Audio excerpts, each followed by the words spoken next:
Credo che sia importante in questo momento recuperare la dimensione della leadership in un tempo in cui la leadership è una leadership urlata che si impone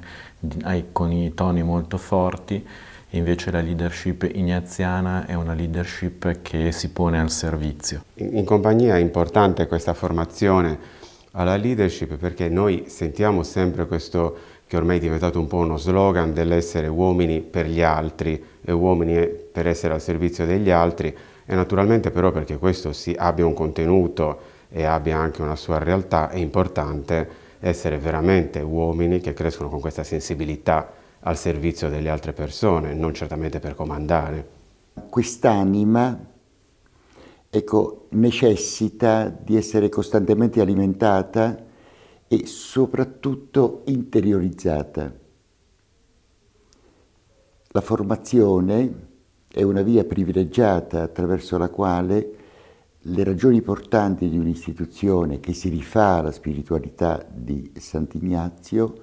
possa sempre di più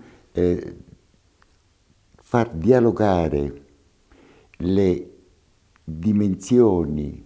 costitutive della spiritualità con una realtà che muta e cambia costantemente in questo tempo. Al centro Astalli, nel servizio dei Gesuiti per i rifugiati, è mettere al centro le persone, farsi compagni di strada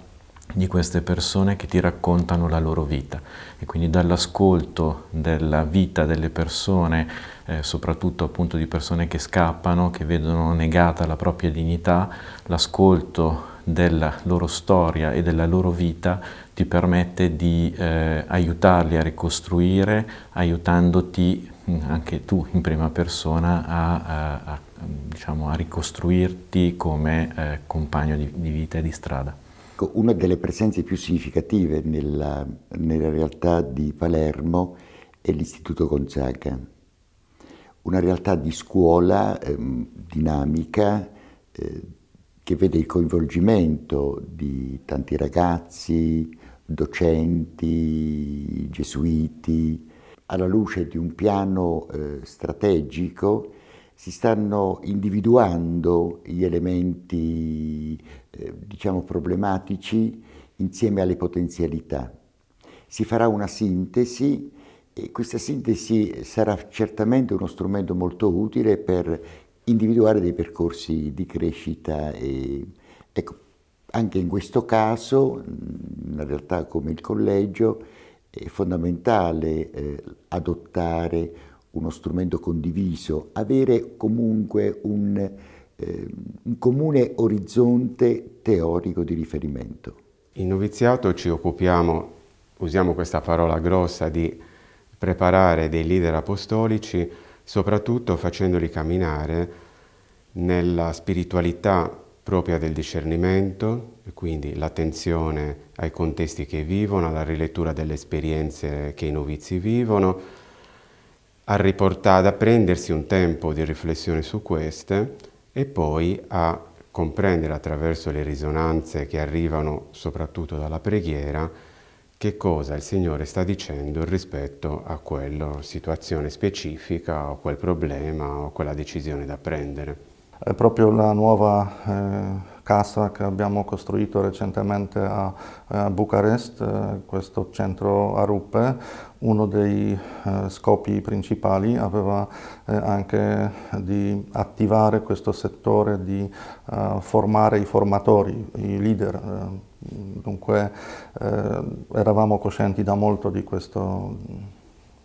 mancanza. Una leadership ignaziana laica oggi che significato particolare può avere?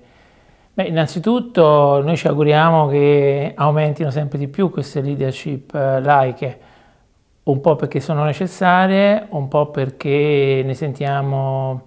la necessità, perché possono portare anche un contributo diverso, in capacità di relazioni, in capacità di approfondimento. Sono persone che vengono dal mondo del lavoro, della famiglia, e quindi hanno anche un modo diverso e uno stile diverso nell'affrontare le cose. E quando c'è questa collaborazione feconda tra gesuiti e laici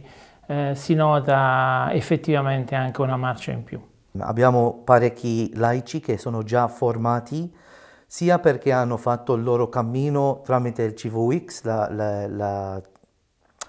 comunità di vita cristiana, sia perché hanno avuto anche una formazione direttamente da qualche gesuita, facendo anche gli esercizi spirituali, dei corsi particolari, o anche tramite il CIS. Il nostro percorso di formazione dura 4 anni e ci sono parecchi laici che si sono iscritti a questo corso, e tramite questo corso abbiamo anche poi preso l'opportunità di continuare a formare quelle persone che volevamo intraprendere come collaboratori stretti nostri, no? Per cui è una cosa che è molto importante, abbiamo già visto questa pista per il futuro della provincia EUM, e allora già abbiamo parecchi laici impegnati in ruoli molto specifici. Stanno aumentando anche i laici che collaborano per gli aspetti gestionali ed amministrativi, ci sono sempre stati, ma alcune figure si vanno maggiormente qualificando e sono capaci anche di una buona mobilità, quindi anche i laici cominciano a mettersi a disposizione di più opere, passando anche parte della settimana in esse, proprio per portare un contributo che possa essere maggiormente significativo.